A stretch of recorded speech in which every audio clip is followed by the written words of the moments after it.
Hello everyone.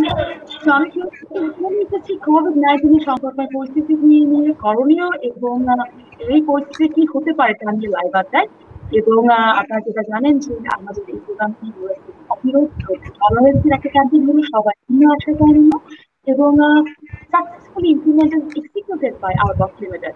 তো আমি আজকে আমাদের সাথে গেস্ট কারা আছে তাদের সাথে পরিচয় করে দিতে চাই। আমাদের সাথে আজকে রয়েছে সুনীল আসলাম, সহকারী সম্পাদক সমকাল এবং লেখক, এবং আমাদের সাথে রয়েছেন তাহসান মোহাম্মদ খান, সুরকার, গীতিকার, সংস্কৃতি, মডেল, অভিনেতা এবং আরো বেশি কিছু থেকে থাকে সেটা তাহসান খান। এবং আমাদের সাথে আছেন নাজিয়া আলম সীমা, আর্টিস্ট এবং লিডারশিপ, এবং আমাদের সাথে রয়েছেন এবং আমাদের সাথে রয়েছেন আরো সাবিনা আসিফ বাবু, ইউথ মিটিংয়ে অংশগ্রহণকারী। তো তাহসান ভাইকে যেহেতু ছয়জন আমরা অলরেডি আছি স্ক্রিনে, তাহসান ভাই আপনাকে দিয়ে শুরু করতে চাই। আলটিমেটলি আমরা দেখতে পাচ্ছি আপনাকে বেশ কিছু জায়গায় লাইভে দেখেছি, যেহেতু সোশ্যাল ডিস্টেন্সিং এর কারণে কেউ সামনে আসতে পারছে না, লাইভে দেখেছি এবং অনেক ভালো ভালো কথা নিয়ে আপনি আসছেন। তো ভালো কথা দিয়ে শুরু করতে চাই, পজিটিভ বাক্য দিয়ে শুরু করতে চাই আপনার কাছ থেকে। পজিটিভ বাক্য, আজকাল এমন একটা সময় আমরা পার করছি, কারোই মন আসলে ভালো না। ইতিবাচক কথা বলতে চাইলেও আসলে খুব ভালো করে ইতিবাচক কথা বলতে পারি না এবং শুনতেও পাচ্ছি না। চারিদিকে যারা ইতিবাচক কথা বলতে যাচ্ছে তার মাঝেও অনেক আমি নেতিবাচকতার ছাপ দেখতে পাচ্ছি। আমার যেটা মনে হয়, এই কোয়ারেন্টাইন এবং এই কোভিডের কারণে আমরা কিন্তু অনেকটা সবাই কিন্তু একটু বদলে গেছি।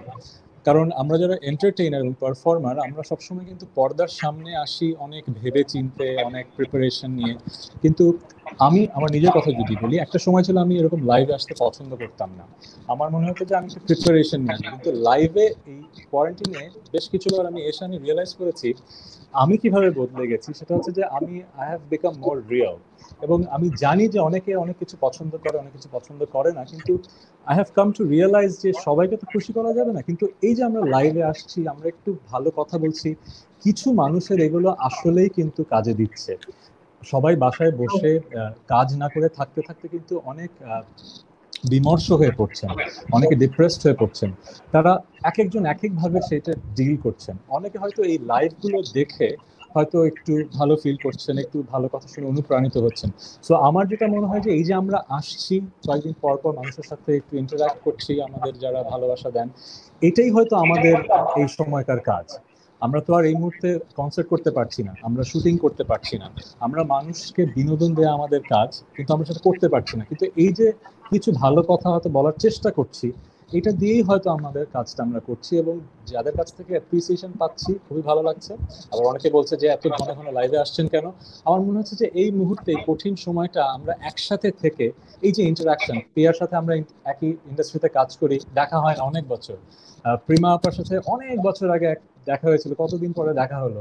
সো অনেক সুমন্ত ভাইয়ের সাথে হয়তো এভাবে করে দেখা হয়নি। সো এই লাইভগুলোর থ্রুতে আমি যেটা ফিল করছি, অনেক মানুষ যারা হয়তো অনেকদিন দেখা হয় না তাদের সাথে দেখা হচ্ছে, সোশ্যালি আমরা অ্যাক্টিভ থাকতে পারছি।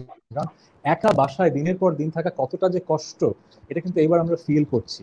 সো আমার জন্য এই লাইভে আসাটা দুটো ভাবে আমার জন্য পজিটিভ একটা ব্যাপার। আমি নিজে আমার বন্ধু এবং কলিগদের সাথে ইন্টারাক্ট করতে পারছি, যেটা আমার ভালো লাগছে, এবং অনেকে আছে যারা এই লাইভগুলো দেখে একটু ভালো সময় কাটছে। সো এটাই ইতিবাচক কথা, যে এত নেতিবাচকতার ভিড়ে আমরা পজিটিভ থাকার চেষ্টা করছি এবং ভালো কথা মানুষকে বলছি। কে শুনলো কে শুনলো না সেটা হয়তো মুখ্য না, কিছু মানুষ শুনলেই আসলে এই লাইভগুলো সার্থক। এবং তোমাকে ধন্যবাদ প্রিয়া এবং US8 কে এই সুন্দর আয়োজনটা করার জন্য। হ্যাঁ, ধন্যবাদ আপনাকে, ধন্যবাদ তাহসান ভাই আমাদেরকে সময় দেওয়ার জন্য। আমি আপনার কাছে আসবো, বাট তার আগে আমি সুমন্ত ভাই আপনার কাছে আসতে চাই। আপনার কাছ থেকে জানতে চাই, তাহসান ভাই যেটা বললো অনেক নেতিবাচকতা ঘিরে কিছু ইতিবাচক কথা। আপনি একাধারে লেখক লেখক এবং আপনি দৈনিক সমকালের সাথে রয়েছেন। তো একদিক থেকে বলবো হয়তো বা আপনার জন্য লেখক হিসাবে হয়তো বা সুন্দর একটা সময় যে আপনি বাসায় বসে কোয়ারেন্টাইনে লিখতে পারবেন। বাট অপর দিকে যদি বলা হয় আপনার প্রফেশনাল কারণে আপনি কোনোভাবে বাসায় থাকা আপনার পক্ষে সম্ভব না, এরকম একটা বড় দায়িত্বে আপনি আছেন, সেখান থেকে আপনার সময় কেমন কাটছে? ধন্যবাদ আপনাকে প্রিয়া। আমি যেটা বলতে চাই, আমার প্রথম সময়টা কাটছে খারাপ দিয়ে। যেমন আমি আজকে 5টা নিউজ এডিট করেছি, আমি বাসা থেকে এডিট করে পাঠিয়ে দিই, সমকাল এটা চাপা হয়। 5টার ভিতরে একটা হয়েছে খুলনায় মার্কেটে প্রচুর ভিড়। সেই ভিড়টা কেমন? একটা মেয়েদের মার্কেটে ওড়না কেনার জন্য 5,000 লোক গিয়েছে। আমার একটা কথা হচ্ছে, একটা ওড়না কেনার জন্য 5,000 লোক মার্কেটে কেন যাবে এই মুহূর্তে? ওড়নার কি এত প্রভাব পড়লো? আমি ওর ওয়াইফকে বললাম, তোমার বাসায় ওড়না কয়টা আছে? অনেকগুলো। আমি ওড়না কেনার জন্য করো। আমি বরিশালে একটা নিউজ এডিট করলাম, একটা লুঙ্গির মার্কেটে কয়েক হাজার লোক ঢুকেছে। তাহলে বলবে এতদিন তাদের লুঙ্গি ছিল না? আমার কথা হচ্ছে যে সচেতনতা, নিজেদের ভিতরটা আমি যদি নিজেরা জাগ্রত করতে না পারি, নিজেদের জাগিয়ে উঠতে না পারি, তাহলে আমাদের কোনো কিছু হবে না। এখন তাহসান ভাই যদি নিজে ভালো রাখতে না চান, তাহলে আমি, প্রিয়া, বাঁধন অথবা তাকে ভালো রাখতে পারবো না। আমি যদি নিজে ভালো থাকতে না চাই, তাহলে কেউ আমাকে ভালো রাখতে পারবে না। কিন্তু আমি আমার যেটা হয়েছে যে আমার প্রতিদিন 5-7টা নিউজ এডিট করতে হয়, বিশেষ করোনা রিলেটেড, এবং সবগুলো হচ্ছে নেগেটিভ নিউজ। যেমন কি নিউজ? এটা 12টা হাসপাতাল করোনা রোগীকে চিকিৎসা দিতে চেয়েছে, কিন্তু তারা গতকাল ডিনাই করে, তো আমরা চিকিৎসা দেবো না। তার মানে এটা একটা খারাপ নিউজ। আমার ভিতরে খারাপটা ঢুকে গেছে, আমার কাছে মার্কেটের লোক ঢুকে গেছে, খারাপ নিউজ। তার ভিতর পজিটিভ যেটা হচ্ছে, আমি ইদানিং যে পড়াশোনাটা করছি সেখানে হচ্ছে এরকম, আপনি পৃথিবীর সৃষ্টি হওয়ার পর যে মহামারীগুলো এসেছে, সেই মহামারীগুলো খুব বেশি দিন টেকেনি। আমি মনে করবো করোনাও ঠিক ততদিন টিকবে না, এবং এটা সত্য। যদি করোনা বেশি দিন টেকে, তাহলে স্রষ্টা নিজে হেরে যাবেন, কারণ স্রষ্টা পৃথিবীটাকে খুব সুন্দর করে বানিয়েছেন এবং আমাদেরকে অনেক যত্ন করে বানিয়েছেন। এখন ওনার দৃষ্টি আমরা যদি মনে করি যে আমরা নিজেরা খারাপ থাকবো, তাহলে স্রষ্টা নিজে খারাপ থাকবেন, আমি মনে করি। আমার হচ্ছে এটা আইডিয়া। তারপরে যেটা ব্যাপারটা হচ্ছে, আমরা যে এখন খারাপটা আছি, এই যে করোনা যে খারাপটা আছি, আসলে কি আমরা অনেক বেশি খারাপ আছি? আপনি দেখেন, আমরা অনেকদিন পরিবারকে সময় দিতে পারি না। আহসান ভাই বাসায় থাকতে পারে না, জীবনকে, বা এই যে বাদল পড়াশোনা করে, জীবনকে ছুটছি এবং সীমা লঙ্ঘন করে ছুটছি, ছোটর পর ছুটছি। আমার যখন অফিস খোলা থাকতো, আমি 10টা অফিস থেকে বের হতাম, বাসা থেকে বেরোতাম, বাসায় ফিরতাম 12টা। আমার স্ত্রী কলেজে পাবলিকে পড়ান, তার সাথে দিনে আমার 2 ঘন্টা 1 ঘন্টা দেখা হয়। মেয়ে আমার চেহারা ভুলে গিয়েছে, এটা আমি একটা পজিটিভ দিক বলে আমাদের সাথে দেখা হচ্ছে, এবং আমরা মানুষের সাথে মিশতে পারছি। সবচেয়ে বড় কথা, আপনি যেটা দেখবেন জীবনকে উপলব্ধি করার ব্যাপারটা। আমি প্রতিদিন স্ট্যাটাস দিচ্ছি, সমকালে প্রতি সপ্তাহে কলাম লিখছি, এবং প্রতিদিন আমি পজিটিভ দেখছি, এটা নেগেটিভ না। আপনার কি মনে হয় না পাখিগুলো একটু উড়া দরকার? আপনার কি মনে হয় না কক্সবাজারের ডলফিন গুলোকে একটা আলাদাভাবে খেলা দরকার? আমরা কক্সবাজারে ভিড় করি বলে ডলফিন খেলতে পারে না। আমরা বাগানে ঘাসে পরিমাণ হাঁটি, ঘাস ফুল ফোটাতে পারে না। আমরা ঘাসে এখন হাঁটছি না, ঘাস ফুল ফোটাচ্ছে, ডলফিন ফুটতেছে, প্রাণীরা রাস্তায় হাঁটতেছে, পাখির কিচিরমিচির বেশি শোনা যাচ্ছে। তার মানে কি হচ্ছে, করোনা আমাদের জন্য হয়তো সাময়িক সময়ের জন্য একটা অবস্টাকল, বাধা, কিন্তু পৃথিবীর অনেক প্রাণীর জন্য এটা পজিটিভ। আমরা বরং অন্যের কল্যাণের পজিটিভদের জন্য ভাবি এবং মনে করি করোনা এক ধরনের আশীর্বাদ। ধন্যবাদ। হ্যাঁ, ধন্যবাদ সুমন্ত ভাই, খুব সুন্দর করে বলেছেন। আপনি লেখক মানুষ, সুন্দর করে বলবেন, এটাই স্বাভাবিক। আম, করোনা আশীর্বাদ কিনা জানি না, কিন্তু হয়তো বা হ্যাঁ, কিছু কিছু কিছু ইতিবাচক দিক অবশ্যই আছে, এটা বলবো। এবং আমি প্রমাণ করে দেবো করোনা আশীর্বাদ, প্রমাণ করে দিব আমি। আচ্ছা, ঠিক আছে, আমরা আপনার কাছে ফিরবো, করোনা আশীর্বাদ এটা নিয়ে আপনার কাছে ফিরবো।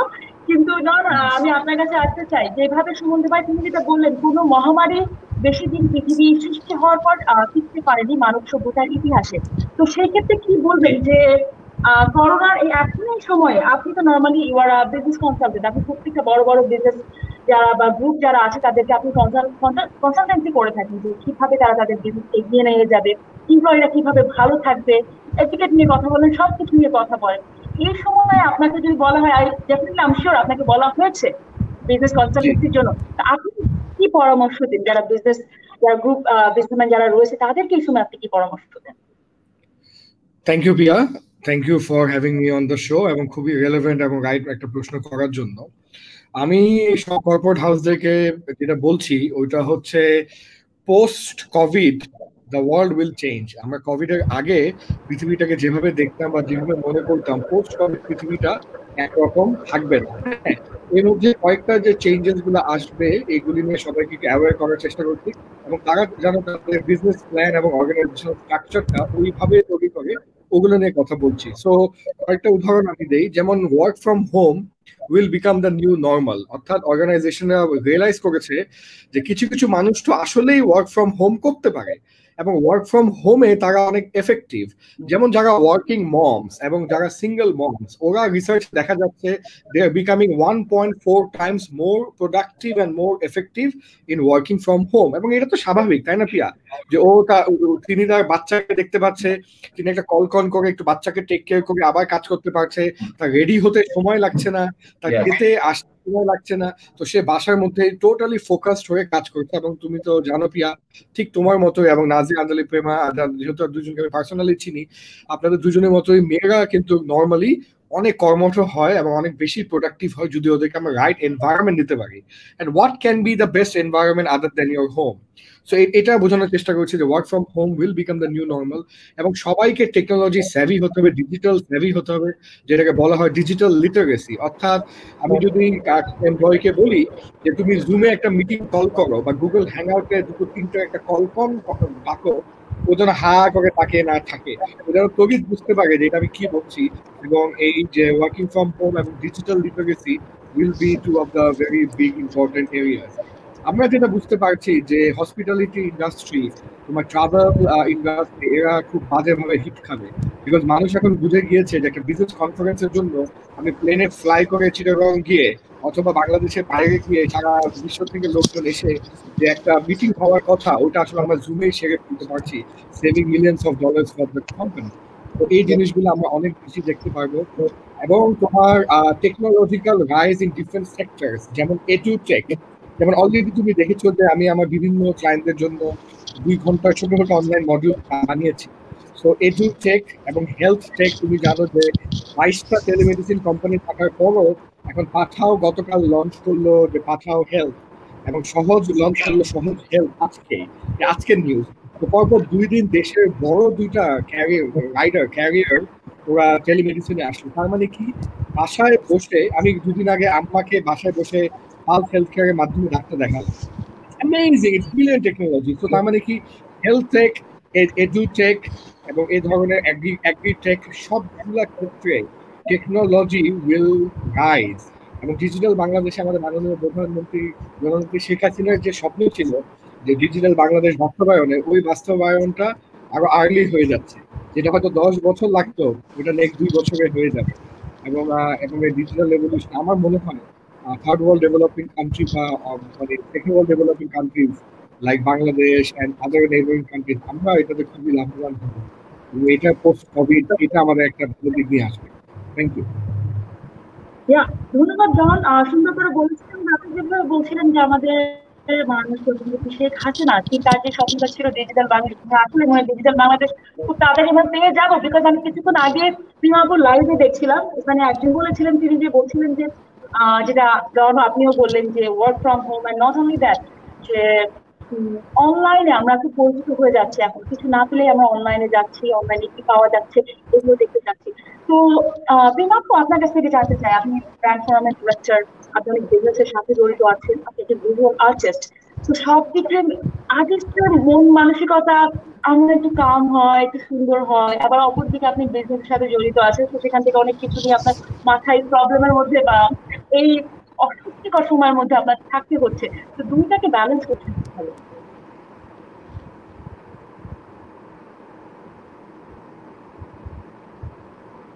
প্রিমাপু, আপনার কথা শুনতে পাচ্ছি না আমরা। আপনাকে আনমিউট করতে হবে, আনমিউট।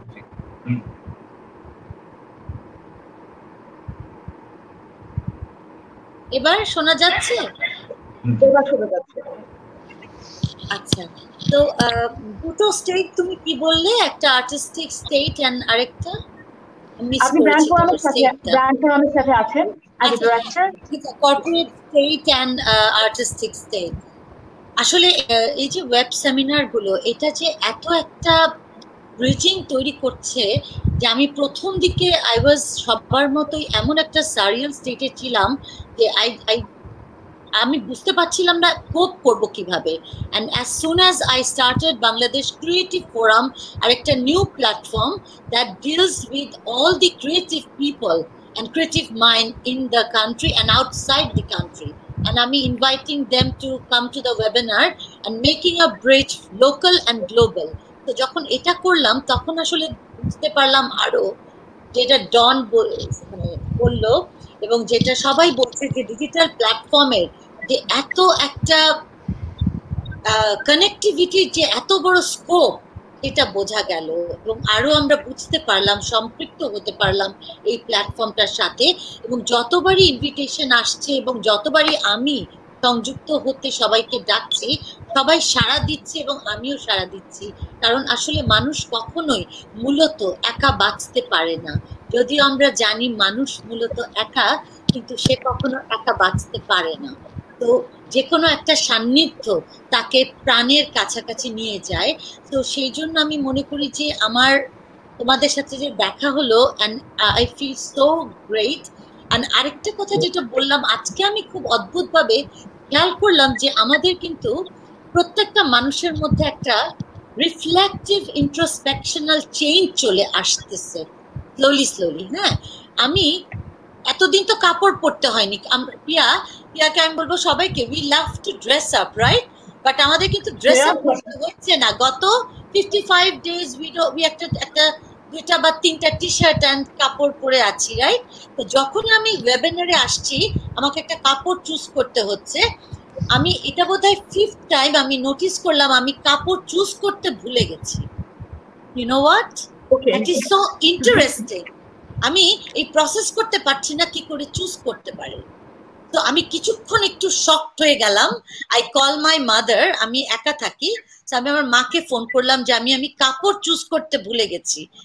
আম্মু বলল যে এটা হবে কারণ তোমার অন্যদিকে অ্যাটেনশন বেড়ে গেছে, সো তোমার এই দিকটা কমে গেছে। সো আমি আর্টে আরো ঢুকে গেছি। সো আমি তাড়াতাড়ি দৌড় দিয়ে আমার স্টুডিওতে ঢুকলাম, ঢুকে দেখলাম ওখানে আমি অনেক কমফোর্টেবল দেন মাই ক্লোজেট।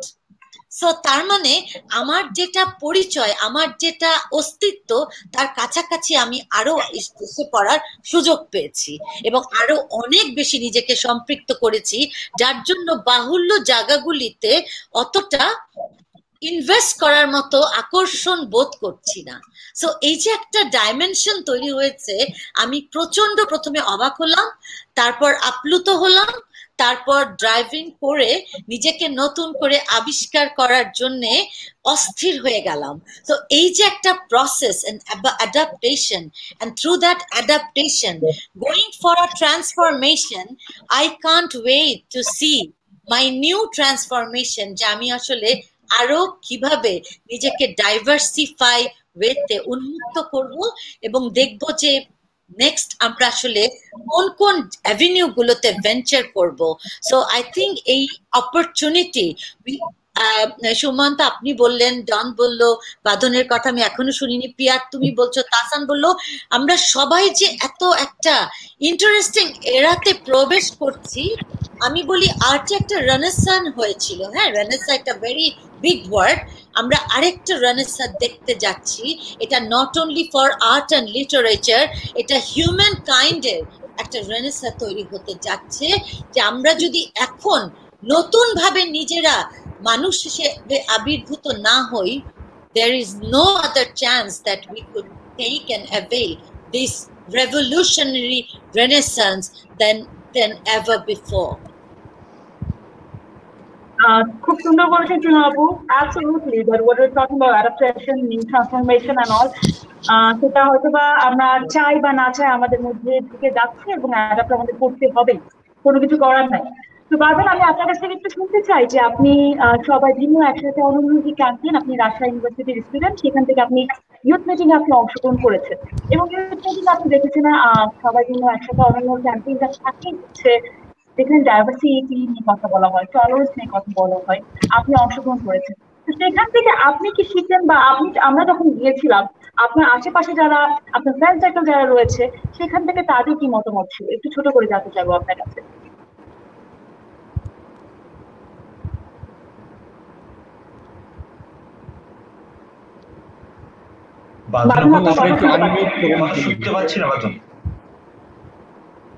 এবার শুনতে পাচ্ছেন? জি জি। হ্যাঁ ধন্যবাদ। আসলে যখন আমরা একটা ক্যাম্পেইন সম্পর্কে কথা বলতে যাব যে এটা ভালো বা এটা খারাপ বা এখান থেকে কিছু শিখেছি বা শিখিনি, তাহলে আমার অন্যান্য ক্যাম্পেইনের সাথে সেটাকে একটা সাপেক্ষে নিয়ে যেতে হবে, সাপেক্ষজনিত একটা অবস্থানে সেটাকে নিয়ে যেতে হবে।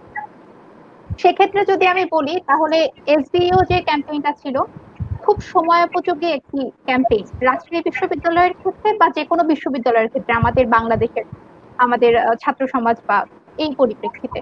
কেন এটা খুব সময়োপযোগী বলছি, কারণ মাদক নিয়ন্ত্রণ বা টলারেন্স, রোড টু টলারেন্সের যে ব্যাপারটা, এই ব্যাপারটা আমাদের ক্ষেত্রে, এই জেনারেশনের ক্ষেত্রে আমাদের হয়তো আস্তে আস্তে জিনিসটা কমে গিয়েছিল, এবং সেই জিনিসটা যে আসলে বাড়াতে হবে, এই যে একটা বাল্ব মাথার উপরে জ্বলে ওঠা, এই জ্বলে ওঠাটা ইম্পর্টেন্ট ছিল।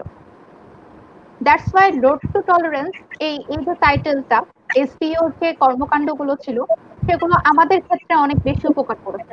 আমি ছোট্ট একটি উদাহরণ দেই, সেটা হলো যে আমাদের যে ক্ষুদ্র নৃগোষ্ঠীর যে ছেলেমেয়েরা আমাদের ভার্সিটিতে পড়ে, তাদের ক্ষেত্রে তারা এখনো অনেক সুবিধা থেকে তারা বঞ্চিত। তারা জীবন যাত্রার যে মান আছে সেক্ষেত্রেও আমাদের থেকে অনেকটাই নিম্নে আছে, বা অনেক ক্ষেত্রেই তারা আমাদের যে সুবিধাগুলো সেগুলো তারা, যেমন যদি আমি বলি যে ভালো কোনো স্কুলে পড়ার কথা, ভালো কোনো কলেজে পড়ার কথা, তারা সেই জায়গা থেকে এসে এই এত ভালো স্কুলে বা কলেজে পড়ছে না, যার ফলে তাদের মধ্যে অনেক কিছুই গড়ে উঠছে না যেটা আমাদের মধ্যে গড়ে উঠেছে। ভালো স্কুল, হলি ক্রস, বিকারনেসা এগুলোতে পড়ার পরে আমাদের মধ্যে যেগুলো গড়ে উঠেছে সেটা হয়নি থাকে। এই প্রসেসটা তাদের সাথে আমাদেরকে কাজ করার সুযোগ করে দিয়েছে, এবং অন্যান্য যে সকল স্টুডেন্টরা আছে তাদেরকে একত্র করে বিভিন্ন বিষয়, যেমন মাদকাসক্তি বা বর্তমান তরুণ সমাজে অনেক বড় একটি বিষয়, এই বিষয়গুলো নিয়ে কথা বলার সুযোগ করে দিয়েছে এবং খোলাখুলি ভাবে কথা বলার সুযোগ করে দিয়েছে। And thanks to USAID for this program. We are very much indebted to you people. Thank you. Thank you so much, Badmul. Thank you so much for appreciating SBO. আপনার কাছে আবার আসবো।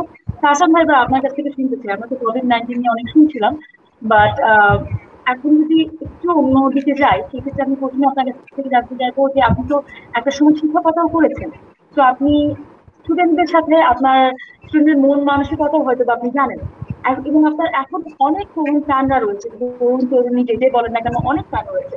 তো সেই ক্ষেত্রে আপনি যখন গান গাওয়া শুরু করেছেন বা ক্রিয়েটিভ লাইনে আসা শুরু করেছেন, সেক্ষেত্রে আপনার কি মনে হয় এখনকার যারা ইয়াং ছেলেমেয়েরা যারা আছেন তাদের যদি ক্রিয়েটিভ ওয়ার্ল্ডে আসতে হয়, তারা কিভাবে চিন্তা করবে, চিন্তাধারার শক্তিটা নিয়ে?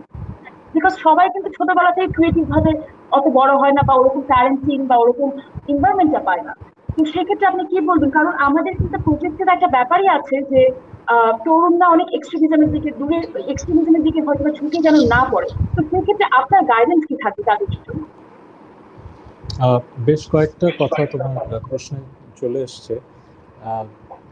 আমি যতদিন শিক্ষকতা করেছি, এটা কিন্তু আমার প্রত্যেক কোর্সে আমি এই কথাগুলো বলতাম যে আসলে টলারেন্স কেন প্রয়োজন। আমাদের কালচারে কিছু খুব ভালো ভালো ভ্যালিউজ আছে, কিন্তু কিছু ব্যাপারে আসলে একটু আমাদের মনে ঘাটতি আছে। আমাদের মেরুকরণটা খুব বেশি হয়। আমি যখন ছিলাম, স্টুডেন্ট ছিলাম, আমার এক শিক্ষক বলেছিলেন যে তুমি পড়ছো ব্যবসা প্রশাসন, এখানে অনেকগুলো ঘটনা তোমার মনে রাখতে হবে, কখনো রাজনীতি বা ধর্ম নিয়ে কথা বলবে না, কারণ এই দেশে এই দুটো বিষয়ের মেরুকরণ সবচাইতে বেশি। যদি তুমি এই দুটো বিষয় নিয়ে কথা বলো, তুমি তাহলে ব্যবসা হারাবে। তো এই কথাটা আমার মাথাতে ছিল, আমি আমার স্টুডেন্টকে সবসময় বলতাম যে এই দেশে আসলে তোমরা যখন কাজ করবে মেরুকরণ থেকে দূরে থাকবে। আমার শিক্ষক আমাকে বলেছিলেন যে রাজনীতি এবং ধর্ম নিয়ে কথা না বলতে, আর আমি আমার স্টুডেন্টদের বলতাম যে রাজনীতি আর ধর্ম এই দুটো ব্যাপার চলে আসলে মেরুকরণ হয়, আমরা দুভাগে বিভক্ত হয়ে যাই এবং একে অপরের দিকে নানাভাবে কাদা ছোড়াছুড়ি শুরু করি এবং একটা সম্পর্কটা তিক্ততার চরমে পৌঁছে যায়। আমি আমার স্টুডেন্টদের বলি যে মতের পার্থক্য থাকবেই, এটা পৃথিবীর সবখানে আছে, কিন্তু তোমার সাথে যার মতের অমিল তাকে তুমি শ্রদ্ধা করতে পারো কিনা, তার সাথে তুমি একই টেবিলে বসে কথা বলতে পারো কিনা যুক্তি তর্ক দিয়ে, শ্রদ্ধা নিয়ে, এটাই কিন্তু তোমার আসল শিক্ষার পরিচয়। তুমি অনেক ডিগ্রির অধিকারী হলে, তুমি অনেক কিছু ভাবলে তুমি নিজে জানো, কিন্তু তুমি তোমার প্রতিপক্ষকে শ্রদ্ধা করতে পারো না, অথবা কাউকে তুমি মতের অমিল হলেই প্রতিপক্ষ না ভেবে তার কাছে শেখার চেষ্টা করতে পারো না, তাহলে কিন্তু তুমি আসলে স্বশিক্ষিত হলে না। সো আমি আমার স্টুডেন্টদেরকে, আমি যত বছর 10-12 বছর পড়িয়েছি, এই কথাগুলো কিন্তু বারবার বলি। টলারেন্স, সহিষ্ণুতা, এই এই এই যে ভ্যালুটা, এটা আমাদের মাঝে কিন্তু চর্চাটা আর একটু বাড়াতে হবে।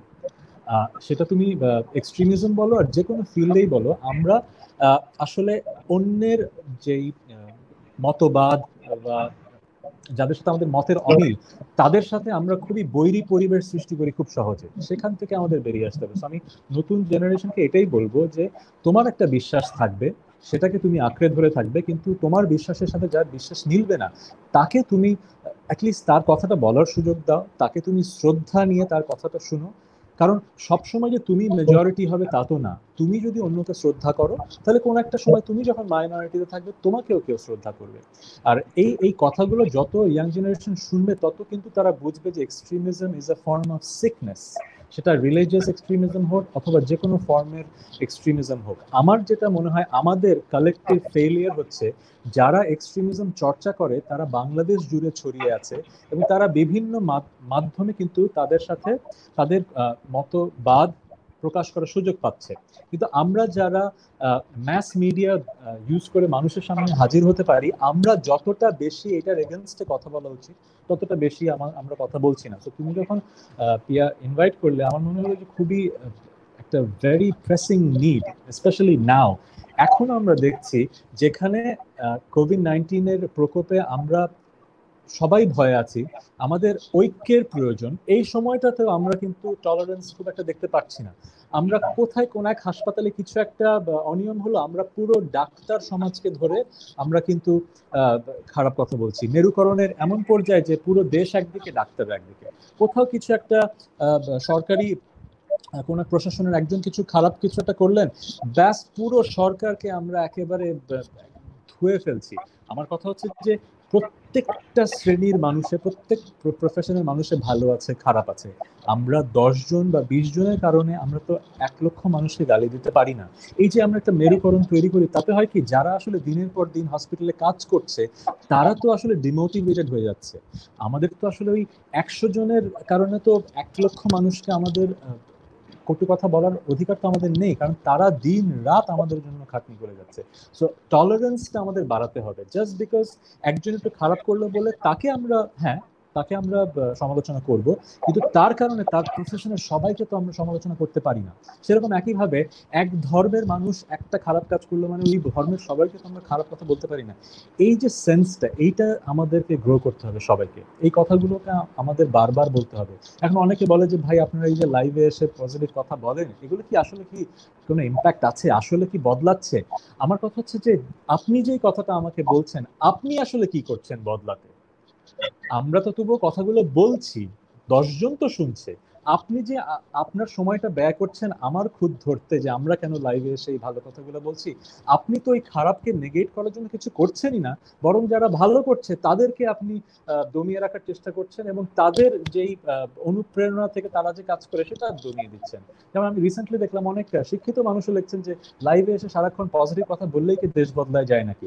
এখন দেশ তো লাইভে এসে ভালো কথা বললে বদলাবে না, দেশ বদলাবে যখন সবাই মিলে ভালো চিন্তা চেতনাটা চর্চা করব। আর চিন্তা চেতনার চর্চাটা শুরু হবে কোথায়? হয়তো এই লাইভ থেকেই তো হয়তো অনেকজনের বাড়িতে শুরু হবে। সো আমার অনুরোধ সবার কাছে যে মেরুকরণ আমরা একটু কম চর্চা করি এই যুগে, কারণ আমরা একটা ক্রাইসিস সময় আছি। আমাদের এখন একতার সময়। কার সাথে আমার রাজনৈতিক, কার সাথে আমার ধর্মীয় মতাদর্শ মিললো কি মিললো না, সেটা আসলেই ম্যাটার করে না। ম্যাটার করে আমরা সবাই এই দেশটাকে ভালোবাসি, এবং এই দেশটা সারা পৃথিবীর মতো একটা ক্রাইসিসের সময় পার করছে। আমাদের সবার দায়িত্ব হচ্ছে সবাইকে একতাবদ্ধ থেকে আমাদের এই ক্রাইসিসটা মোকাবিলা করা। একটা পজিটিভ থাকা কঠিন, কিন্তু পজিটিভ থাকার। সো আমি ওই কথাটাই দিয়ে শুরু করেছিলাম। আমি স্টুডেন্টদের একই কথাই বলি, টলারেন্স, সহিষ্ণুতা অসম্ভব জরুরি একটা ভ্যালু, যেটা আমাদেরকে এই মুহূর্তে চর্চা করতে হবে। ধন্যবাদ তাহসান ভাই, সুন্দর করে বলেছেন। ইনফ্যাক্ট আমি বলবো যে যদিও আউটবক্স এর পুরো প্রোগ্রামটা ইমপ্লিমেন্ট করছে, তারা এক্সিকিউট করছে, তারা বলবে যে আজকে যেভাবে আপনি কথা বললেন টলারেন্স নিয়ে, এক্সট্রিমিজম নিয়ে, দে উইল বি হ্যাপি। তো ধন্যবাদ। আমি সুমন্ত ভাই, আমি আপনার কাছ থেকে একটু শুনতে চাই। একটা কোশ্চেন আমি এখানে পেয়েছি যে বাসায় বসে বসে বোর হয়ে গিয়েছি, স্টাডি করতেও ভালো লাগে না, কোন একজন স্টুডেন্ট লিখেছে। তো একটা লেখক হিসাবে তা আপনার কাছ থেকে যারা স্টুডেন্ট যারা রয়েছে তারা একটা বিশাল একটা একাডেমিক লসের মধ্যে দিয়ে কিন্তু যাচ্ছে। ইনফ্যাক্ট আমাদের এখানে অনেক প্রফেসররা রয়েছে এসেছিলেন, তাদের কাছে আমি জিজ্ঞাসা করেছি যে এই একাডেমিক লসের মধ্যে দিয়ে যাচ্ছে কিভাবে রিকভার করতে পারবে। তো সেখান থেকে আপনি কি বলবেন, যারা এই কথাটা বলছি, খুব প্র্যাকটিক্যাল একটা কথা বলছি, বাসায় পড়তে ভালো লাগছে না, সেক্ষেত্রে অ্যাজ আ লেখক হিসাবে আপনার কি গাইডেন্স থাকবে তাদের জন্য? আমি মনে করি যে বাসায় বসে পড়তে ভালো লাগছে না এটা কারো কারণ, সবার না। আমি প্রতিদিন ফেসবুকে যেগুলো মেসেজ পাচ্ছি তাতে দেখা যাচ্ছে তারা কোনো না কোনো ভাবে বাসায় বসে ইনভলভ। যেমন আমি মনে করি যে বাসায় যে বইগুলো রয়েছে সেই বইগুলো পরিষ্কার করা কিন্তু আমাদের একটা দায়িত্ব, যেটা পরিষ্কার করি। অথবা আমি কোনোদিন আমি দেখিনি যে আমার টিভির পিছনে ময়লাটা পরিষ্কার করছি কিনা, বা আমার পর্দাটার পিছনে মাকড়সা জমছে। আমার যেমন আমি কিছুক্ষণ প্রেমের কথা টানবো, তারা কিছু কথা বলে নি। আমরা কি বাসায় বসে একেবারেই বসে আছি? আসান ভাই কি একেবারে বসে আছে? আমরা কিন্তু একেবারে বসেনি, আমরা কোনো না কোনো কাজ করছি। সেখানে পড়ার ক্ষেত্রে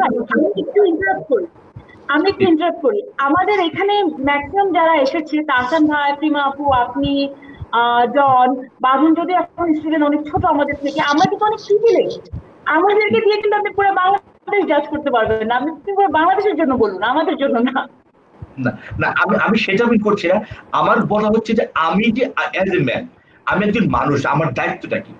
প্লেটো যখন তার গুরুকে জিজ্ঞাসা করলো যে দেশপ্রেমটা কি, উনি বললেন যে তোমার কাজটা প্রতিদিন করারই হচ্ছে দেশপ্রেম। এখন আমার ফেসবুকে এতগুলো ফলোয়ার অথবা ফ্রেন্ড, আমি অনেককে অনেকভাবে বুঝাই যে কোনো সময় বসে থাকার ব্যাপারটা নেই। এবার আমি কোনো না কোনো কাজ করছি, কেউ না কেউ কাজ করছি। এখন পরের ব্যাপারটা হচ্ছে কি, এখন অনেকের মধ্যে বিক্ষিপ্ত, কিন্তু আমি যখন একটু সবার সাথে কথা বলি তখন কিন্তু আমি বুঝতে পারি মনটা বিক্ষিপ্ত না, আসলে আমরা নিজেরা নিজেকে বিক্ষিপ্ত করে রাখি। কিছু করে তাহলে বলে সহিষ্ণুতা। আমি বলি সহিষ্ণুতার সঙ্গে এই ব্যাপারটা প্রয়োজন, ধৈর্য এবং শান্ত। আপনি যদি শান্ত হয়ে চিন্তা করেন, দেখেন বারান্দায় চড়ুই পাখি আছে, আপনি চড়ুই পাখি দেখতে পারেন। আপনি যদি মনে করেন ঘরের ভিতর আমি ঘরের ছাদটা দেখবো, আপনি দেখতে পারেন। ঘরে একটা গাছ আছে, আপনি গাছটা দেখতে পারেন। যার জন্য আপনার সময় যদি বোর, আপনি তো বোর ফিল করতেছেন, আমি কিন্তু এটা মানবো না। আমি আমাকে দিয়ে বলছি না, আমি আশেপাশের লোক দিয়ে বলছি। আমরা কতদিন বলেন তো, আমরা কতদিন কত বছর আগে 12 ঘন্টা বাসায় বসে থেকেছি। আমরা বাসায় বসে থেকে 7 থেকে 8 ঘন্টা অথবা 4 ঘন্টা। এই যে 12 ঘন্টা বসে থাকার সুযোগটা পেয়েছি, আমরা কি সুযোগটা কোনোভাবে কাজে নিতে পারি না? আমরা কেন বলতেছি আমরা অবসরে আছি? আমরা তো অবসরে নেই, আমরা কোন না কোনো কাজে আছি। আপনি আপনার কাজটা করেন, টেবিলটা পরিষ্কার করেন, আপনি বইটা দেখেন, বইটা পড়েন, বইটা অন্যকে পড়তে পারেন। কিছুক্ষণ বললে যে লাইভে আমরা ভালো ভালো কথা বলছি, অনেকে খারাপ বলছেন। আপনি তাকে লাইভে নিয়েছেন, পরে যে উনি বলবেন লাইভ টু ফাইন, যে নিন্দা করে যে বিষয়ে তাকে ওই জায়গাটা নিয়েছেন। আমি মতিউর রহমানের কাছে শিখেছি প্রথম আলোতে, যে লোক তোমার নিন্দাটা করে তুমি তার জায়গায় তাকে নিয়ে আসো, দেখবেন পরের দিন থেকে প্রেমার অভিনয় তো ভালো লাগে না। প্রেমা তাকে কাছে ফোন করো, ভাইয়া কেমন আছেন? ভাই আপনার মতো অভিনেতা হয় না, মানুষের পিছন এবং সামনে। আমি যদি সাংবাদিকতা করি, আমি বাউন্ডারি লিখি, আমি একটু কঠিন কথা লিখি, আমি মন্ত্রী ইংলিশে লিখি, আমি মানুষের ইংলিশে লিখি, আমার একটু ভয় দেওয়ার পর। তারপরে আমি মনে করি একজন মানুষ যখন তার আয়নার সামনে দাঁড়ায়, সে যখন তার চোখ খুঁটিয়ে খুঁটিয়ে দেখে, আমি মনে করি মানুষের জীবনটাকে খুঁটিয়ে খুঁটিয়ে দেখা দরকার। আমার কোথায় কমতি আছে, আমার কোনো ফলস আছে, আমার কখনো ভালো আছে, কোনো মন্দ আছে। আরেকটা কথা আমি প্রেমের কথাটা টান দিতে চাই। আমি আপনাকে বলেছিলাম যে করোনা পজিটিভ, ও যে কথাটা বললো আমার কথাটা বলে ফেলছে। আমি মনে করি আমরা এখানে 6 জন রয়েছি, আজকে হয়তো আরো 1 লাখ লোক এটা দেখছে। আপনি দেখবেন আপনার 3 মান্থ জীবনটা চেঞ্জ হয়ে যাবে। ওই যে প্রভাব বললো ওনার ড্রেস চেঞ্জ করতে কি হচ্ছে, মানে কষ্ট হচ্ছে। 3টা ড্রেস উনি ইউজ করেছেন 55 দিনে। আমি মনে করি আগামী দিনে তার 3টা ড্রেসই থাকা উচিত, 300টা নয়। এই উপলব্ধিটা তার দিয়ে হয়, তাহলে ওই 2297টা ড্রেসের টাকা দিয়ে উনি আমার মতো 24টা গরিব বাচ্চাকে পড়াতে পারবে। আসান ভাই 4টা শার্টের 40 শার্টের 4টা শার্ট থাকে 35,000 টাকা দিয়ে উনি ওনার প্রত্যেকটা ছাত্রকে পড়াতে পারবেন। জন ভাই অনেক বিজনেসটা বোঝেন, উনি জানেন কিভাবে কম খরচে একটা বিজনেস করা যায়, এক্সপোজ করা যায়। বাদল বোঝে, বাদল ছাত্র, ও হাতে টাকা একটু কম, আমি মনে করি ও বুঝে যাবে না আমাকে এভাবে খরচ করতে হবে। আমাদেরকে করোনা বুঝিয়ে দিয়েছে জীবনটা সীমাবদ্ধ, জীবনটা সীমিত পরিচয়, যেটা খুব পরিচিত হয়ে গেছে, জীবনটা খুব ছোট্ট। এই ছোট্ট জীবন থেকে অনেক কিছু করা যায়। সবচেয়ে বড় কথা যেটা আমি বলি, আমি আপনাদের আবারও বলি, নিজেকে উপলব্ধি করা, নিজেকে চেনা। আমি যদি নিজেকে চিনতে পারি তাহলে বুঝবো খাদ্যটা, আমার বাসার চালটা শুধু আমার না, আমার চালটা চোরের জন্য, আমার চালটা রাস্তার ওই শুকুরের জন্য। এইটা যখন আমি যখন পশুপতি স্ট্যাটাস দিলাম, আপনার দেখবেন সরি দিতে, আওয়ামী লীগ এক নেতা এসএমএস এর চাল নিচ্ছে, একজন আওয়ামী লীগ নেতা বা একজন নেতা চাল নিচ্ছে, আমি মনে করি এটা তার ভুল না, এটা হচ্ছে কি তার বেড়ে ওঠার ভুল, আর পারিপার্শ্বিকতার ভুল, তার আশেপাশের ভুল। আজকে যদি আমাদের কথা সে শোনে যে এই যে আমি গরিবের চাল নিচ্ছি, এটা তো কত বড় অন্যায়, এটা হচ্ছে আমাদের করোনাটাকে বুঝিয়ে দিবে। এবং কালকে আমি স্ট্যাটাস দিয়েছি, প্রায় 550 লাইক করেছেন, কমেন্ট করেছে 200, তারা বুঝে যাবে না গরিবের ডাল খাওয়ার অধিকার আমার নেই। তার মানে করোনা আমাদের বুঝিয়ে দিচ্ছে যে তুমি যতই তৈরি করো না কেন, তোমাকে ছড়া করতে হবে, এবং পজিটিভ করোনা পজিটিভ। আমি যে কথা আরেকবার বলতে চাই, মানুষকে চেনা, নিজেকে চেনার একটা সুযোগ, একটা অফুরন্ত সুযোগ করে দিয়েছে করোনা। আপনি আয়না নিচে দাঁড়ান, দেখবেন বাইরে না বাড়িলেও আমরা আয়নার সামনে যে কথা বলতে পারি, আর নিজের সঙ্গে কথা বললে নিজের অনেক নিজেকে বলা যায়। আর একটা কথা, মানুষ সবার কাছ থেকে পালাতে পারে কিন্তু নিজের কাছ থেকে পালাতে পারে না। ধন্যবাদ। একেবারে সুমন্ত ভাই, ধন্যবাদ, চমৎকার বলেছেন সুমন্ত ভাই। ইনফ্যাক্ট সুমন্ত, আমরা প্রচুর আমি কমেন্ট দেখতে পাচ্ছি বিভিন্ন পেজ থেকে যে তাহসান ভাইয়ের জন্য গানের রিকোয়েস্ট আছে। আমি তাহসান ভাইকে রিকোয়েস্ট করবো, আমি জানি না তাহসান ভাই আমার রিকোয়েস্টে আলো গানটা শুনতে, কারণ এখন আমাদের আসলে আলো দরকার। আমি আসলে আমরা যারা সিঙ্গার, আমাদের জন্য এই সময়টা খুবই কঠিন, কারণ সব প্রফেশনই কিন্তু শুরু হচ্ছে আস্তে আস্তে, লকডাউন ফেজ আউট হবে, সব প্রফেশন শুরু হবে, কিন্তু গ্যাদারিং হয় এমন কাজগুলো কিন্তু আসলে পারমিশনও আসবে না হয়তো, এবং অর্গানাইজাররাও উদ্যোগ নেবে না। সো কনসার্টস কিন্তু আসলে আগামী 1 বছরও হয়তো হবে না। সো আমরা যারা মিউজিশিয়ান, তারা কিন্তু এই সময়টা সবচেয়ে খারাপ সময় পার করবো সামনে। সো এইটার মোকাবেলা আমরা কিভাবে করব সেটা আমরা এখনো বুঝতে পারিনি, বাট আমরা এখনো আমাদের কাজটা চালিয়ে যাচ্ছি। আমার মনে হয় যে এই কঠিন সময় আমার কাজ তো বিনোদন দেয়া, সো গান শোনানো, সেটা আমাকে করতেই হবে, তো সেটা আমি করছি। চ্যারিটি একটা কনসার্ট করছি ইয়েতে 24 তারিখে, আমি, মিনার, রাফা এবং তপু, আমরা আমাদের যার যার বাসা থেকেই জাস্ট আমাদের একটা ইনস্ট্রুমেন্টেই আমরা লাইভ কনসার্ট করব।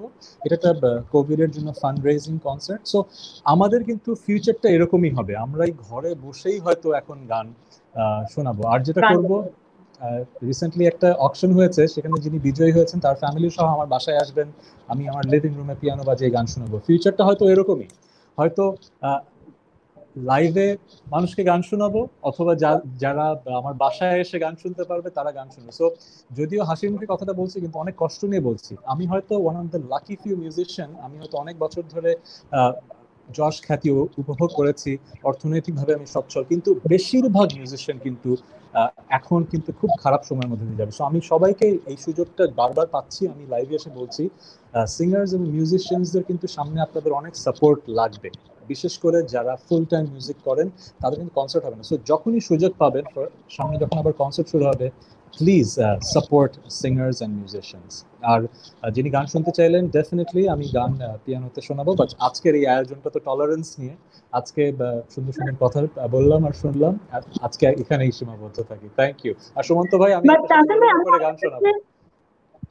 তাছাড়া আমি আপনার কাছে একটা জিনিস শুনতে চাই, আপনি যেহেতু বলেই ফেললেন, আমি এখনই আপনার কাছ থেকে জানতে চাই, আপনি একটা প্রোগ্রামে যে অপশন ফর অ্যাকশনের যে আপনার খুব পছন্দের, যে আপনার প্রথম ইফ আই নট রং দূরে তুমি দাঁড়িয়ে, সেই লিরিক্সটা না কোনো একটা আপনার লেখা যে লিরিক্সটা, সেটা আপনি অপশনে দিয়েছেন, সেটা নিয়ে কি একটু আপনার কাছ থেকে শুনতে পারি, যে সেই যে অর্থটা পেয়েছেন এবং কোন ফাউন্ডেশনে দিয়েছেন, কাদের জন্য দিয়েছেন, তাহলে আমাদের জন্য একটু ভালো লাগবে। অকশনের মাধ্যমে চ্যারিটি ফান্ড রেজ করা সারা পৃথিবীতে খুব নর্মাল একটা প্র্যাকটিস। আমাদের দেশে হয়তো খুব বেশি এই প্র্যাকটিসটা নেই, বাট শুরু হয়েছে, এটা খুব ভালো উদ্যোগ। কারণ আমাদের যেই যশ আর খ্যাতি, এটা দিয়ে আমরা আসলে যত রকমের ভালো করতে পারি আমাদের কিন্তু সেই ভালোটা করা উচিত। সো এবার যারা উদ্যোগটা নিয়েছেন, প্রীত রেজা, চিস্তি ইকবাল এবং আরিফার হোসেন, তাদেরকে সাধুবাদ। এবং সাকিব আল হাসান এবং আমি এবং যারাই এরপরে অকশনে এসছেন, তাদের যেই মেমোরেবিলিয়া এবং যেগুলো অপশনে উঠেছে সেগুলোর আমরা যে অর্থ পাচ্ছি সেটা আমাদের নিজস্ব চ্যারিটিতে আমরা দিচ্ছি। সো যিনি জিতছেন এই অপশনে, তিনি একটা চেক লিখে দিচ্ছেন সেই চ্যারিটি। যেরকম আমি ব্র্যাকের সাথে অনেক বছর ধরে যুক্ত ছিলাম, এখন হয়তো ডিরেক্টলি নেই, বাট শিক্ষকতা করেছি। সো আমার মনে হচ্ছে যে BRAC is doing a great job in supporting destitute people. So ব্র্যাকের কাছে ওই 7.5 লাখ টাকার চেকটা দেওয়া হয়েছে, এবং আই এম ভেরি হ্যাপি যে আমাদের এই কাজ থেকে আরো মানুষ উদ্বুদ্ধ হচ্ছে এই ধরনের কাজ করতে। আমি দেখলাম আরো কয়েকটা অকশন শুরু হয়ে গেছে আরো কয়েকটা প্ল্যাটফর্মে। আই এম ভেরি হ্যাপি যে বাংলাদেশে ভালো প্র্যাকটিসগুলো আমরা শিখছি। আমরা পাশ্চাত্যের দেশগুলো থেকে শুধু এমন জিনিস কেন শিখবো যেগুলো বিতর্কিত হবে? আমরা ভালো জিনিসগুলো শিখবো, এটা তার মধ্যে একটা ভালো জিনিস। So I am very happy যে এই উদ্যোগটা চলছে এবং সামনে আরো আগাবে, এবং আমি সবাইকে অনুরোধ করবো এই উদ্যোগটার সাথে থাকার জন্য। ধন্যবাদ তাহসান ভাই, চমৎকারভাবে বলেছেন, এবং ধন্যবাদ এরকম একটা ভালো কাজের সাথে থাকার জন্য। ইনফ্যাক্ট জন, আমি আপনার কাছ থেকে একটু শুনতে চাই, যেটা তাহসান ভাই তিনি যেটা বলছিলেন যে ভালো কাজের সাথে থাকা। ইনফ্যাক্ট আমি আর একটা কমেন্ট করলাম যে আমাদের মূল্যবোধের অভাব রয়েছে, উনি বলেছেন, এবং প্রচুর ফেক নিউজ আমরা দেখতে পাই। আমার মনে আছে আমার তখনও ফেসবুক পেজ ভেরিফাই হয়নি, জন আমাকে বলছিলেন যে প্রিয়া আপনার ফেসবুক পেজ ভেরিফাই করা খুব দরকার, কারণ এত ফেক নিউজ আসে, এত ফেক নিউজের মাঝে কোনটা আসল নিউজ, এবং আপনাদের যখন একটা ভেরিফাই পেজ থেকে দেওয়া হবে তখন মানুষের কাছে অনেক বিশ্বাসযোগ্য হবে। তো এই ফেক নিউজের ব্যাপারটা নিয়ে আপনার কি মনে হয়, যারা তৈরি করছে তাদের কিরকম সমস্যা, এবং ফেক নিউজ যারা গ্রহণ করছে বা শুনছে বা শেয়ার করছে তাদের কিরকম সমস্যা, একটু যদি আমাদেরকে বুঝিয়ে বলতেন। থ্যাংক ইউ প্রিয়া। আমি এই প্রশ্নটা ডিটেল উত্তর দেওয়ার আগে একটু কয়েকটা কথা একটু বলে নেই। প্রেমা আপু যেটা বলেছে যে লেস ইজ মোর, ওই কথাটা আসলে খুবই ভালো লেগেছে, এবং আই থিঙ্ক এটা খুব ইম্পর্টেন্ট যে কোভিডের মধ্যে থেকে একটা জিনিস আমরা অবশ্য অ্যাবসলিউটলি শিখেছি, ওটা হচ্ছে যে কত অল্প দিয়ে আমরা কত ভালো থাকতে পারি। আসলে আমার দরকার নয় কিন্তু যে ওরকম একটা বিলাসবহুল একটা গাড়ি থাকা, বা আমার দরকার নেই কিন্তু একটা শো অফ করা। আমিও দেখতে পাচ্ছি যে আলটিমেটলি আমার স্বাস্থ্য এবং আমার ক্লোজেস্ট ফ্যামিলি আসলে সবকিছু। তো এই জিনিসটা খুব ইম্পর্টেন্ট সবার রিয়েলাইজটা করা, যে লেস ইজ মোর, এবং অল্পর মধ্যে ভালো থাকার মধ্যে যে একটা শান্তি, ওই জিনিসটা। আর আমাদের হাসান ভাই যেটা বলেছে ওটাও খুবই ইম্পর্টেন্ট, যে এমপ্যাথি, যে অন্য পয়েন্ট অফ ভিউ থেকে জিনিসটাকে, যে কোনো জিনিসকে দেখা, যে কোনো জিনিসকে উপলব্ধি করা এবং ওইভাবে লাইফটা লিড করা। I think it's very important. এবং সুমন্ত ভাইয়েরও একটা কথা আমার খুব ভালো লেগেছে, যে ব্যস্ত থাকাটা এটা আমাদের নিজেদের উপরে, হ্যাঁ, এবং আমরা চাইলেই যে ব্যস্ত থাকতে পারি, এটা খুবই ইম্পর্টেন্ট। এবং এখন অনলাইনের মাধ্যমে অনেক ফ্রি টুলস আছে, এবং বই পড়ে হোক, নিজেকে ডেভেলপ করে হোক, আমরা আসলে ব্যস্ত থাকতে পারি। Now coming back to your question Priya, আমার মনে হয় যে ফেক নিউজ হওয়াটা এটা সারা জীবনই হয়ে এসেছে এবং এটা হয়ে আসবে। এটা মানুষ, তুমি জানো যে আমরা হিউম্যান বিংস কিন্তু বাই ডিফল্ট নেগেটিভ। আমাদের যে ব্রেনটাকে, এটার অরিজিনাল ব্রেন হচ্ছে, এটাকে বলে রেপটালিয়ান ব্রেন। আমরা প্রতিদিন আমাদের 60,000 চিন্তা আসে, 60,000 থটস আ ডে, এবং এই 60,000 চিন্তার মধ্যে 40,000 চিন্তাই হচ্ছে নেগেটিভ। আমরা কিন্তু ঘুম থেকে উঠে একটা নেগেটিভ ভাবি, তাই না? সারাদিন অনেক নেগেটিভ কথা ভাবতে থাকি। তো এটা হচ্ছে হিউম্যান সাইকোলজি। এই কারণেই ফেক নিউজ সেল করে বেশি, এই কারণে আমরা রুমার্স নিয়ে কথা বলি বেশি, এই কারণেই সাকিব হয়তো খেলতে খেলতে দেশের জন্য জীবন দিয়ে দিচ্ছে। সাকিব যদি কখনো কোনো ভুল কথা বলে বা ভুল কিছু করে থাকে, তখন সবাই উঠে পড়ে লাগে কিভাবে সাকিবের ক্যারিয়ারটা ধ্বংস করা যায়। So it's a human nature. এই কারণে ফেক নিউজটা আসবে। তবে আমি যেটা সবাইকে বলবো, যে যে কোনো নিউজ শোনার পর তড়িৎ এটাকে শেয়ার না দিয়ে আপনারা একটু ভেরিফাই করবেন। হঠাৎ করে বললো যে লাল বালতির মধ্যে গরম পানি ঢেলে ওটার মধ্যে 3টা লবণ দিয়ে ওই পানিটা খেলে নাকি করোনা সেরে যাবে, এটা তো লজিক্যালি হতে পারে না। তো আপনি আপনার কমন সেন্সকে, আপনার বিবেককে জিজ্ঞেস করেন যে এটা কি সত্য হতে পারে নাকি, এবং আপনি ভেরিফাই করেন যে এটা অথেন্টিক সোর্স কি। অথেন্টিক সোর্স যেমন WHO, ওয়ার্ল্ড হেলথ অর্গানাইজেশনের ওয়েবসাইট, কথা। এবং যদি ওই ওয়েবসাইট অ্যাড্রেস আপনার না থাকে, আপনি না জানেন, আপনি মেন্টরদের সাথে কথা বলেন, আপনার এলাকার বা আপনার পরিচিত জ্ঞানীগুলি যারা আছে ওদেরকে একটা ফোন দেন, ওদের থেকে আপনি জানার চেষ্টা করেন। আমার কথা হচ্ছে নিউজ আসবেই, এটার মধ্যে অনেকগুলো অথেন্টিক নিউজ হবে, অনেকগুলো ফেক নিউজ হবে। আপনার কাজ হচ্ছে এগুলাকে ভেরিফাই করা, এবং এই ভেরিফিকেশন আপনি যত ভালোভাবে করতে পারবেন তত আপনি ফাইট করতে পারবেন এই ফেক নিউজ। কিন্তু আমার মনে হয় যে ইয়ালো জার্নালিজম বা ফেক নিউজ করা, ট্রল করা, রোস্টিং করা, এগুলো থামবে না। এগুলো থাকবে part of the human psychology of loving the negative. তো এই আর কি। Thank you. ধন্যবাদ জন। ফেক নিউজ দিয়ে আসলে আমাদের ঢাকা খুব দুষ্কর হয়ে যাচ্ছে, মাঝে মাঝে অনেকে শেয়ার করে যাচ্ছে না বুঝে। তো সেই কারণে জন আপনাকে অনেক ধন্যবাদ আমাদেরকে জানানোর জন্য, সেটা বলুন আপনি। এবং দর্শক আপনারা যারা আছেন তাদের জন্য জানিয়ে দিতে চাই, সুদিন আসবেই প্রতিদিন আপনারা 11টা থেকে 11টার সংবাদ শুনতে পাবেন, যেখানে সবাই জন্য একসাথে আপনি আপনারা শুনতে পাবেন সর্বশেষ আপনার 11টা থেকে পর্দায়। এবং এখন এই মধ্যে আমি আপনার কাছে একটু জানতে চাই, আপনার চাষান ভাই যেটা বললেন যে আলটিমেটলি মিউজিশিয়ানদের আসতে অনেক দেরি লাগবে, মানে ঘুরে দাঁড়াতে দেরি লাগবে, প্রায় 1 বছর হয়তো বা কোনো কনসার্টে হতে পারবে না, বিকজ সোশ্যাল গ্যাদারিং যেটা এখন একেবারেই সম্ভব না 1 বছর বা তারও বেশি। তো সেই ক্ষেত্রে আমি যদি আপনার ইন্ডাস্ট্রির কথা বলি, যে ভিজুয়াল আর্টের কথা বলি, বা এই ইন্ডাস্ট্রির মানুষজন কেমন আছে এবং এই ইন্ডাস্ট্রিকে আপনি কিভাবে এখন দেখছেন, কোন পরিস্থিতিতে আছে, কি বলবেন?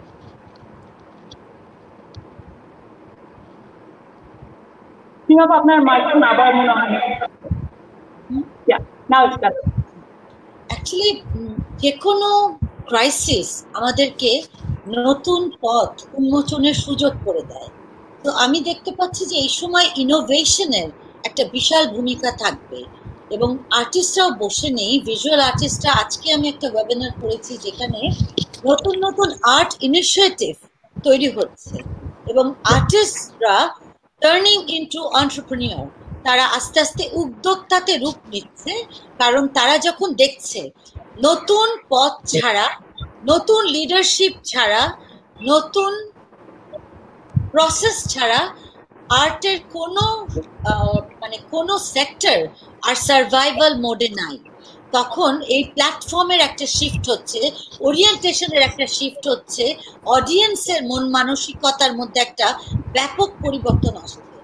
ওই জায়গা থেকে যখন দেখা যাচ্ছে যে প্রত্যেকটা আর্টিস্ট নতুন ভাবে নিজেকে তো আবিষ্কার করছেই, এবং বিশ্বে যে এত বিপুল পরিমাণ আর্ট কন্টেন্ট তৈরি হয়েছে, এই যে এত এন্টারটেইনমেন্ট তৈরি হয়েছে, এই এন্টারটেইনমেন্টকে নিয়ে মানুষ আসলে কি করবে এটা ভাবার একটা সময় এসেছে। আমি আমার কথা যদি বলি, আমি আর্ট শুধু for sake of art, that I am an artist, I sell my art piece at $1 billion, at $1 billion, আর সে ফর ইনস্টেন্স এত কোটি টাকা, এত লাখ টাকা না করে কি করে মানুষের কাজে আর্টটাকে কাজে লাগানো চায়।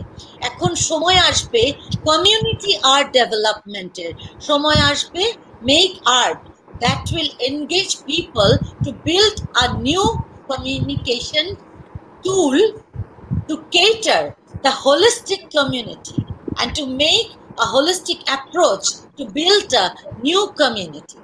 So it is very important that আমরা প্রচন্ড ডিপলি এই সময়টাকে ধরতে পারি এবং প্রচন্ড ডিপলি বুঝতে পারি এই সময়টা আমাদেরকে কি বলতে চাইছে।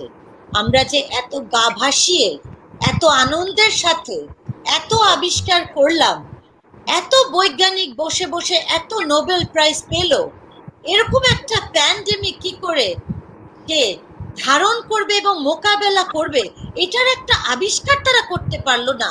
I am literally astonished and stunned by the বৈজ্ঞানিক রেভলিউশন, ট্রাস্ট মি। তো আমি বলছি আসলে আমাদের নিজেদেরকে আবার দেখতে হবে, আমরা যে গানটা গাই, যে ছবিটা আঁকি, যে আবিষ্কারটা করি, যে ইনোভেশনটা আনি, যে ব্র্যান্ডটাকে লঞ্চ করি, সেগুলো আসলে আমরা কি জন্য করি, কেন করি, বা কি এর উদ্দেশ্য, কি এর ভিশন, আসলে আমরা কিভাবে করছিলাম। আমি নিজে এখন ভাবি আসলে আমি এত সুন্দর রোমান্টিক আর্ট কেন করলাম। So মানে is it about all romanticism? Is it about all prem? Of course I understand the need of romanticism. Life needs everything, but nothing beats humanism. Nothing beats building the world the way we want to see the world. আমরা তো ওই ওয়ার্ল্ডটা দেখলাম না আসলে, আমরা তো সব মুখ থুবড়ে পড়ে গেলাম। হ্যাঁ, তো এই জায়গা থেকে কি করে আমরা উঠবো, art will be the next guiding tool to show us how can we create a new world that will talk to ourselves, that will bring us together.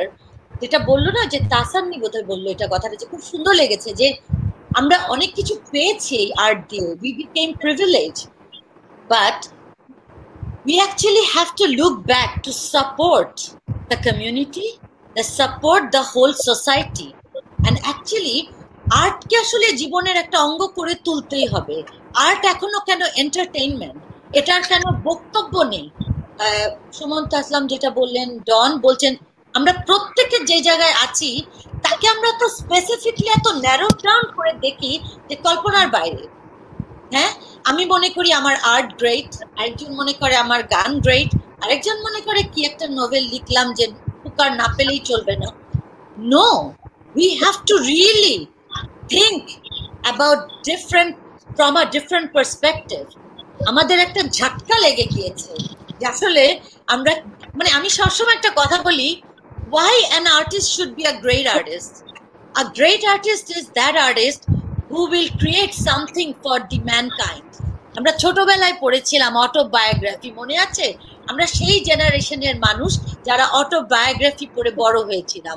আমার মনে আছে আমার বাবা যখন আমাকে অটোবায়োগ্রাফি দিত আমি অর্ধেক পড়ে রেখে দিতাম। আমার আব্বু বলতেন যে পড়ো না কেন? আমি বলতাম আমার ওরকম হতে ইচ্ছা করে, আমার পড়তে ইচ্ছা করে না। সো মানে I cannot wait to become somebody to reflect, to cater the society. তো ওই মূল্যবোধটা ফিরিয়ে আনতে হবে। এই যে ডন যে কথাগুলো বলে কর্পোরেটে প্ল্যাটফর্মগুলোতে, আপনি যে চর্চা করছেন আপনার সুমন্ত, যে আপনি আপনার পত্রিকার মাধ্যমে, আপনার পত্রিকাটা আমার খুবই প্রিয়, তো যেই চর্চাগুলো করা হয়, এবং পিয়া তুমি যেভাবে করে নিজেকে উন্মুক্ত করো, তোমার আসলে তোমাকে একটা আমি কুদুস দিব যে তোমার মধ্যে যে একটা বোল্ডনেস, হ্যাঁ, তোমার মধ্যে যে ভার্সেটিলিটি এবং তোমার মধ্যে মানুষের জন্য করতে চাওয়ার যে ব্যাকুলতা, এই প্রত্যেকটা মানুষ আজকে যাদেরকে তুমি একসাথে করেছো, অদ্ভুতভাবে তাদের মধ্যে, আমাকে বাদ দিয়ে বলছি, তাদের মধ্যে এক ধরনের প্রচন্ড মানুষের জন্য মমত্ব বোধ আছে। তো আমি খুব লার্ন করছি যে আমাদের নিজেদের মধ্যে এই ধরনের এক্সাম্পল আছে, আমরা কখনো দেখি না। এই প্যান্ডেমিক আমাদেরকে দেখালো আমরা আসলে কতটা উদার হতে পারি, এবং উদারতাই যে মহৎ হওয়ার মাপকাঠি, সেটাকে আমাদেরকে ফিরিয়ে আনতে হবে। আর কিছুই মাপকাঠি হতে পারে না মহৎ হবার। So I think that is very important. এবং আর্টিস্টরা, তোমার কোয়েশ্চেনের উত্তরে, আর্টিস্টরা নতুন নতুন ভাবে নিজেদেরকে আবিষ্কার করছে, তারা প্রত্যেকে বুঝতে পারছে তাদেরকে কি করে এনগেজ হতে হবে আরো, কারণ it is not about earning money is there, আমার খাওয়া চলতে হবে, আমার পড়া চলতে হবে, কিন্তু আরেকজন মানুষ খাচ্ছে কিনা না দেখলে আমার খাওয়া পড়া কতটা আসলে মানবিক হচ্ছে বা কতটা আমি উপভোগ করছি, এনজয় করছি, সেটা দেখার বিষয় আছে। হ্যাঁ, আমার একজন ফেলো আর্টিস্ট আমাকে প্রায়ই ফোন করছে, অনেক ইয়াং আর্টিস্টরা ফোন করছে। আমি এই প্ল্যাটফর্মের মাধ্যমে বলতে চাই, ইয়াং আর্টিস্টরা, they are striving, they don't know where to sell their work, they don't know where to get the money. So আমাদের ইন্ডাস্ট্রি যারা প্রিভিলেজ আর্টিস্ট আছেন, যারা স্বনাম ধন্য আর্টিস্ট আছেন, তাদের এই মুহূর্তে তাদের পাশে দাঁড়াতে হবে। Not only visual art or painter, any সেক্টরের রাইটার, তাদেরকে তাদের পাশে দাঁড়াতে হবে। ইয়াংদেরকে জানাতে হবে যে আমরা তাদের জন্য আছি, তাহলেই তারা আমাদের জন্য থাকবে। এবং সামনের ভবিষ্যৎ আমরা অ্যাডাপ্ট করতে পারবো না যদি না আমরা ইয়াংদের সাথে হাতটা ধরি। ইয়াংরা আমাদের আলো বর্তিকা, তাদের সাথে আমাদেরকে নিয়ে চলতে হবে। সো এই জায়গাটাতে আমাদের প্রচুর কাজ করতে হবে, এবং আসলে আমি মনে করি অনেক সুন্দর জিনিস অপেক্ষা করছে। আমরা যেমন সিরিয়াস ক্রাইসিসে পড়বো পোস্ট প্যান্ডেমিক, তেমন সেই ক্রাইসিস উত্তরানোর সব টুলগুলো এখনই ভেবে রাখতে হবে। থ্যাংক ইউ সো মাচ প্রিয়া আপু। সুন্দর করে বলেছেন। এবং আমি একটু বলতে চাই যে বিল গেটস কিন্তু তার বইয়ে অনেক আগে বলেছিলেন আমরা এত কিছু করছি, আমরা ওয়ার্ল্ড এর টেকনোলজি অনেক কিছু করছি, বাট কোনো একটা প্যান্ডেমিক হলে সেই ক্ষেত্রে কিন্তু আমাদের কোনো কিছু করণীয় আমরা করিনি। তার কথাটা প্রমাণিত হলো যেটা আপনি বললেন, যে আপনার কথার মাঝখানে আপনি বলেছেন। মাধন, আপনার কাছ থেকে একটু ছোট করে আমি আপনার আসতে চাইবো, আপনার কাছ থেকে শুনতে চাইবো আজকে দেখুন এত আর্টিস্টের মাঝখানে এসেছেন আপনি, ভেরি ইয়াং গার্ল, বড় হয়ে আরো বড় কিছু করবেন, বড় আগে হবেন তারপর বড় কিছু করবেন।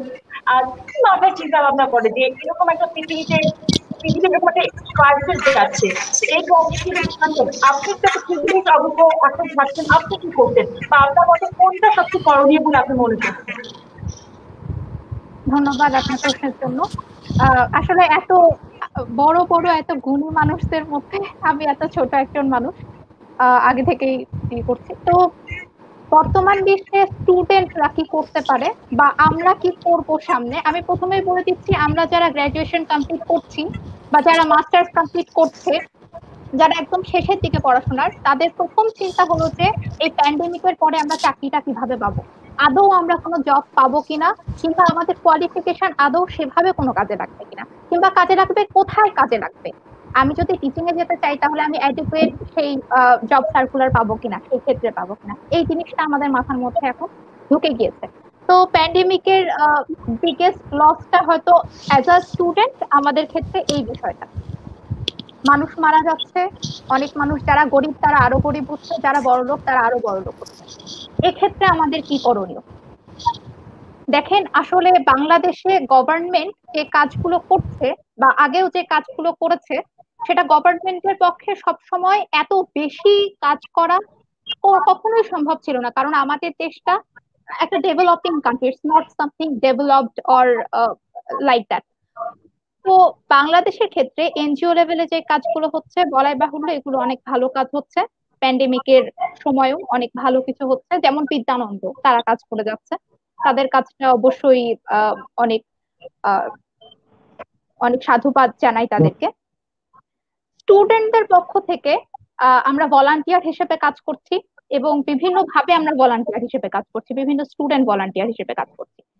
কমিউনিটি পর্যায়ে আমরা ভলান্টিয়ার হিসেবে কাজ করছি, কমিউনিটি পর্যায়ে স্টুডেন্টরা ভলান্টিয়ার হিসেবে খুব বেশি কাজ করছে এবং সেটা এখন আসলে সবাই দেখতেই পাচ্ছে।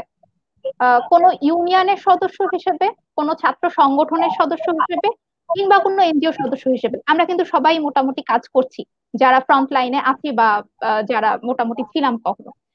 এখন এই প্যান্ডেমিকের পরে আপনার যে প্রশ্নটা ছিল যে আসলে আমি কি করতাম বা আমরা কিভাবে দেখতে চাচ্ছি যে কিভাবে আমরা এখান থেকে, অবশ্যই আমাদের এখন মেডিকেল সায়েন্সের উপর আমরা অনেকটা ডিপেন্ডেন্ট, এটা বলা বাহুল্য।